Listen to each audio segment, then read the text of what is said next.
Hello guys, in this video I will show you how to switch between Facebook accounts on Android. Firstly, before I start with this explanational video, I need to mention that there is no difference between Android and iPhone.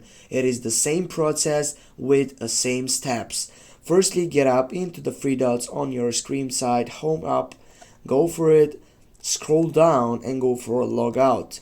When you get up to log out into your application, here you're gonna find out two sections which are account sections. You can go on bot and log in with a simple just clicking on it.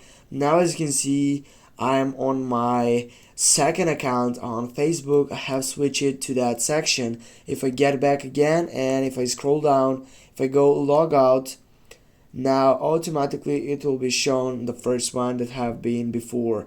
Thanks for watching. Don't forget to hit that like and share the video. See you soon guys.